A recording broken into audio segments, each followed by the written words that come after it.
this video, we are going to discuss about class E chopper. So the class E chopper is a chopper which will be working on all the four quadrants. Okay, it has operation in all the four quadrants. Now, based on the nature of voltage and current, we actually determine the voltage, that is the quadrant operations. So here, if you see the output voltage and current directions, you can see that it is operating on four quadrants.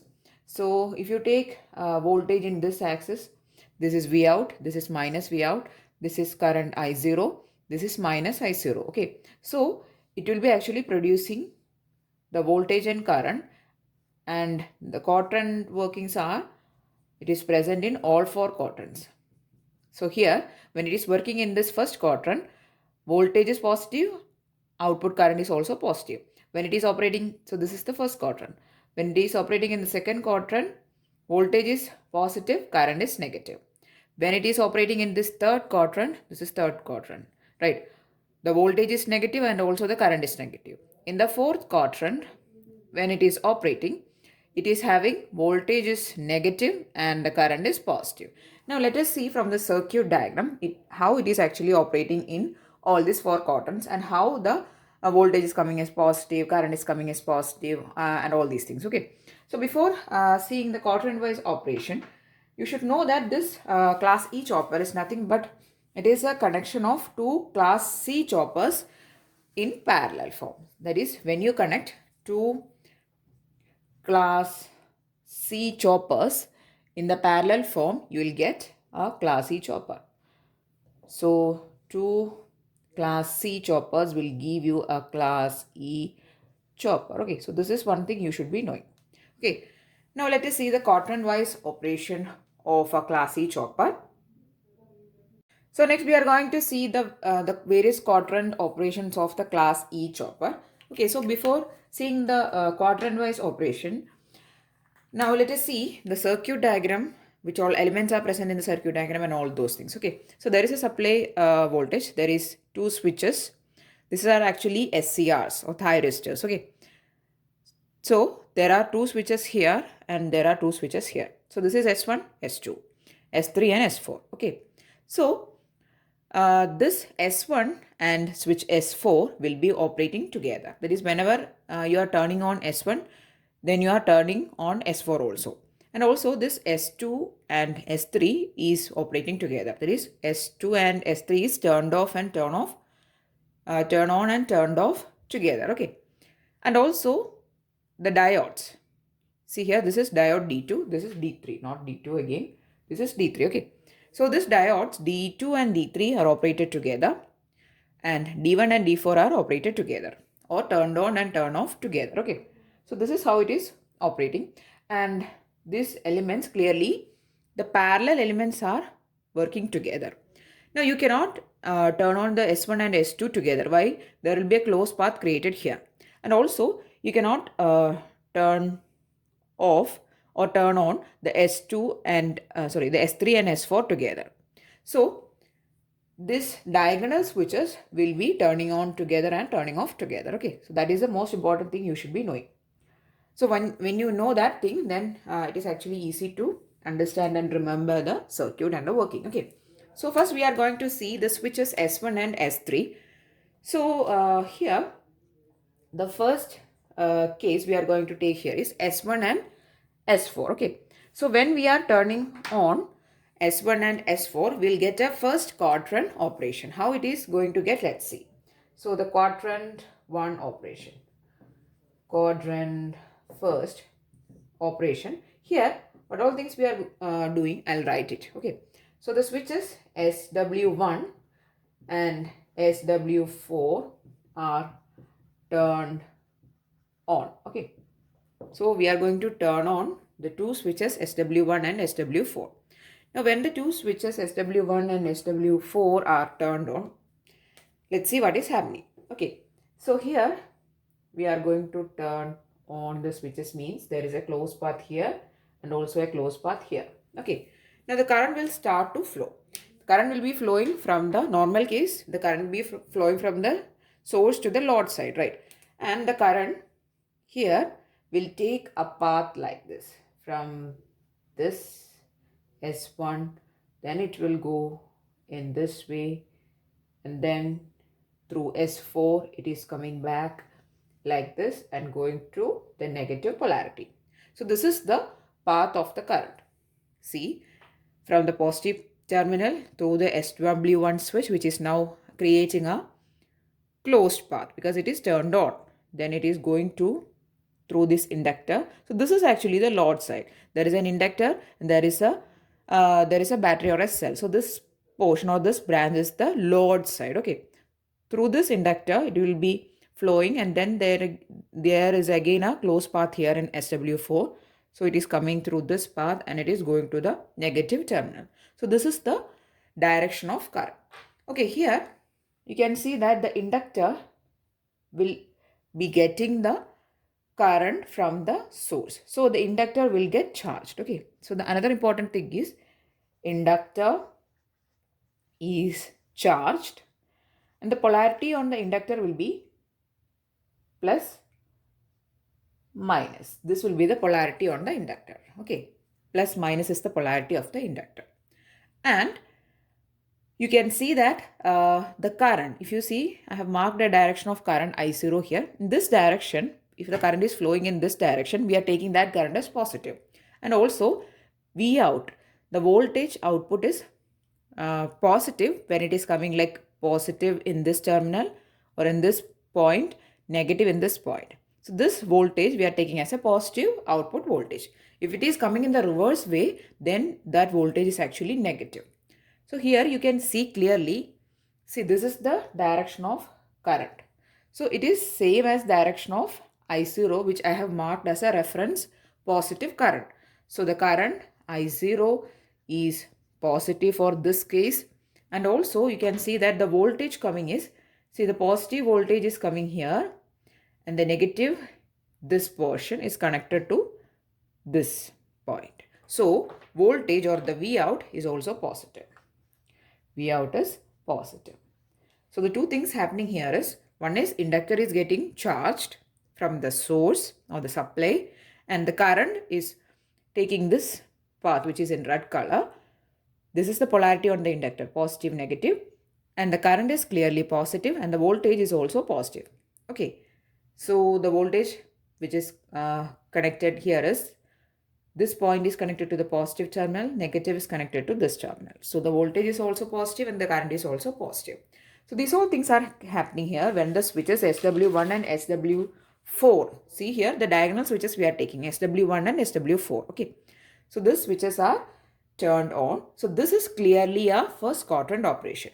I'll draw the graph here. So this is a first quadrant operation when V out is positive and current is also positive. Okay, so this is the first quadrant operation.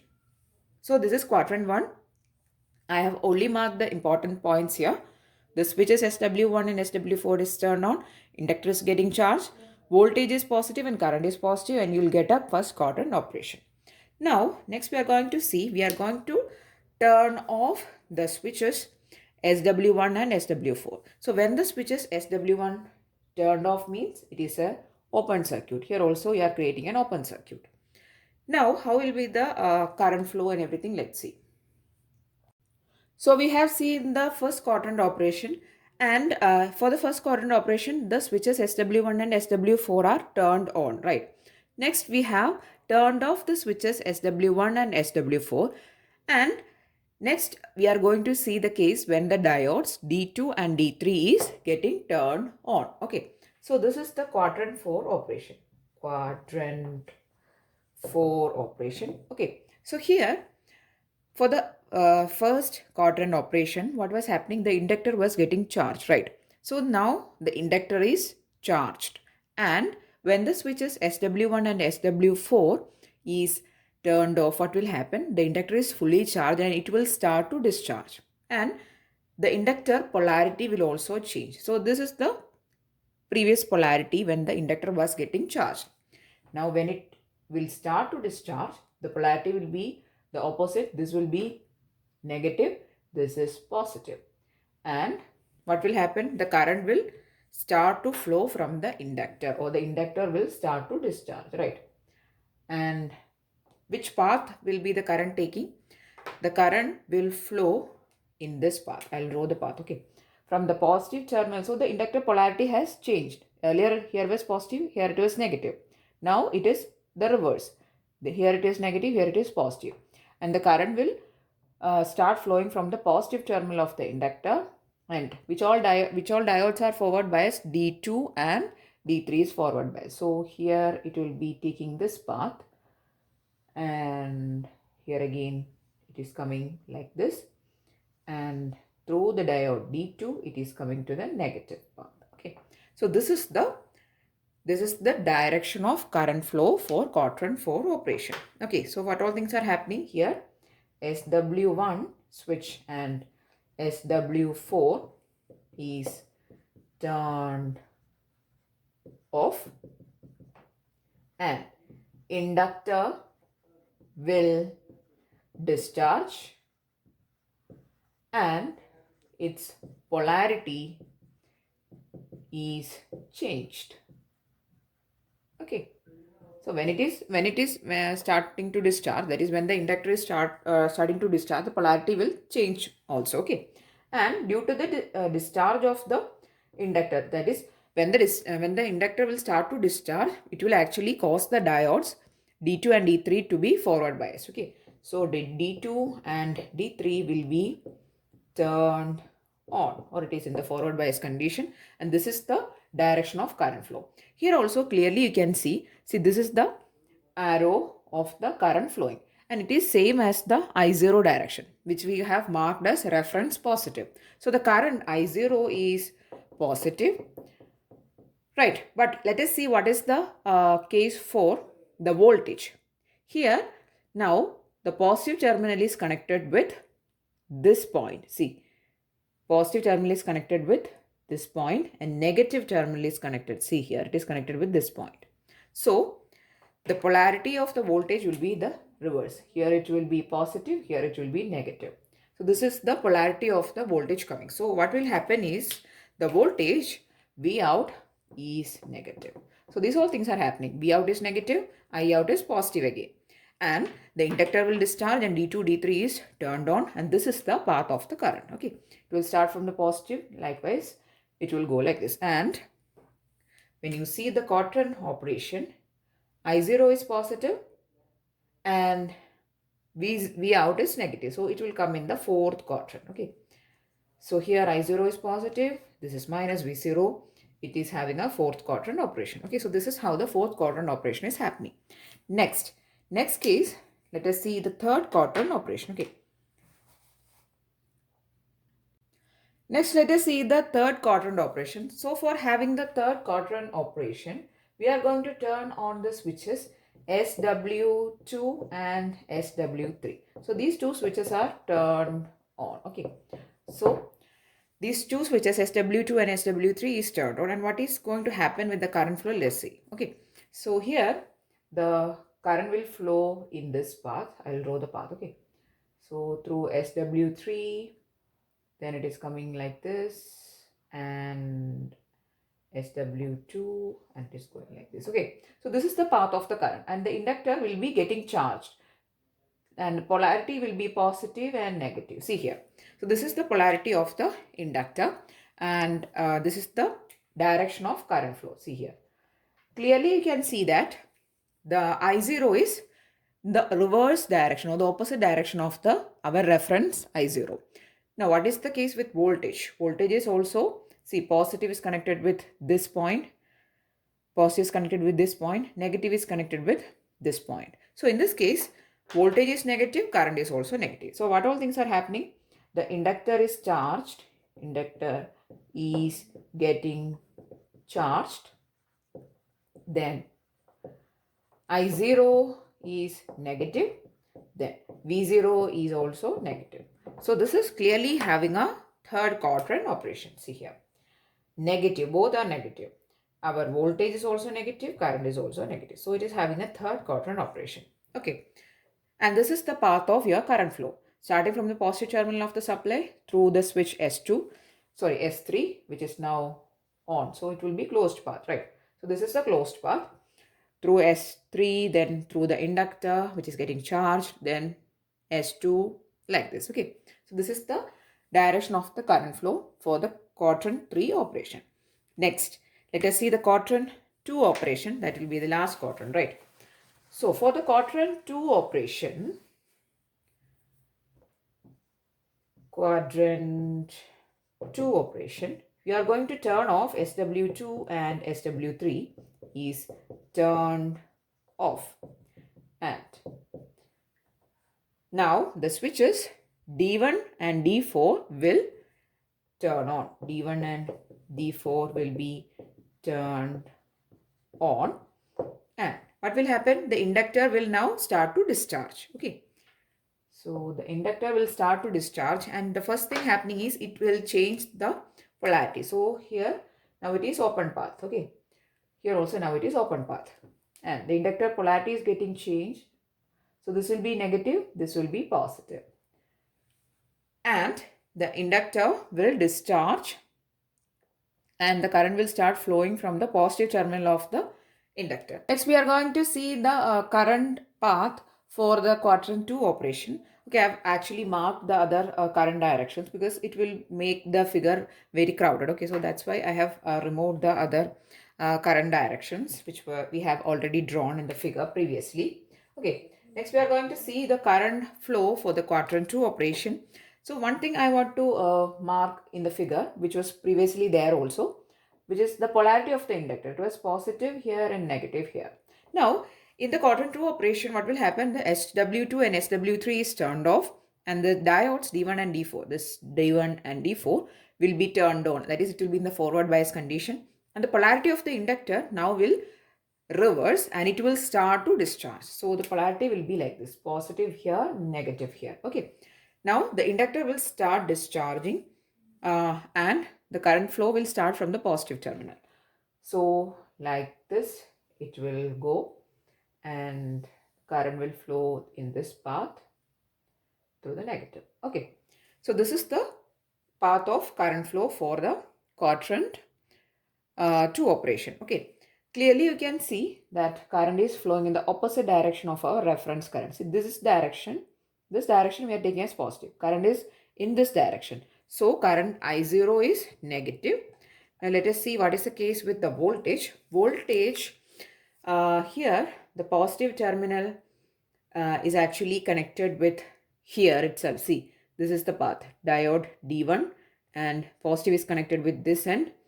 Negative is connected through this diode with this end. So the voltage has to be positive.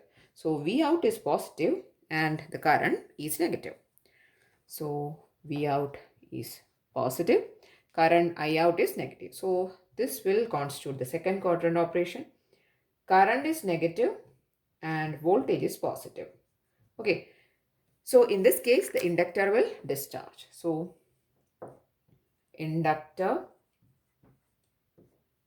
discharge. Okay. So these all things are happening in the quadrant 2 operation. Okay. So this is how the class E chopper is working in the 4 quadrants. Okay. So we have seen in this video how the class E chopper is operating in the various quadrants. So let us brief up and I'll help you with a quick tip how to study. Okay. So I'll write it here. Quadrant 1, then quadrant 4, then quadrant 3, then quadrant 2. Yeah. So these are the 4 quadrants. Now let us see how the operation is coming. Okay. So first we are going to see the quadrant 1 operation. In this case, the switches SW1 and SW4 is turned on. Okay. So we are only writing when which all things are turned on. So SW1 and SW4 is turned on. In this case, the inductor is charged. Then current is I0 positive, V0 positive, right? So these all things are happening. So let's mark it in bullets. So these all things are happening in the quadrant 1. Okay. So this is a very quick tip for you to study. Next, quadrant 4 operation means diode D2, D3 is turned on. See, SW1, SW2. So the opposite ones, D2 and D3. Okay. So some of the portion of the figure is actually removed because I've used the same figure for marking all the 4 current directions. Okay. So these all things are happening. So D2 and D3 is turned on. What will happen to the inductor? Inductor discharges, charges, then current I0 is actually positive and V out is negative. Quadrant 4 means this will happen, right? This is the quadrant. So minus V0 and current is positive. Okay. You don't need to mark the diagram. So just write down this as a table. Okay. For the next quadrant operation, SW2, SW3 is turned on. Then what will happen? Inductor will charge. Inductor is charged. Yeah. Then next thing. What is the case of current? This is quadrant 3. So I0 positive, sorry, I0 negative and V0 also negative. I0 is negative, V0 is negative. Okay. So you just need to study this table, then you will remember everything. The current direction and everything you can actually write from this. Then for the next case, D1, D4 is turned on. Inductor discharge. Then current I0 is negative, V0 is positive. Okay.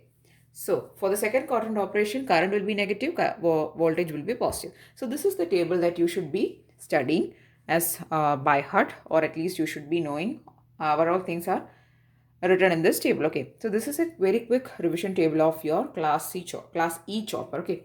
So this chopper is actually the most important one. It operates in all the 4 quadrants, and when it is operating in the various 4 quadrants, this is how the elements are being turned on. In the first quadrant, SW1, SW4 turned on.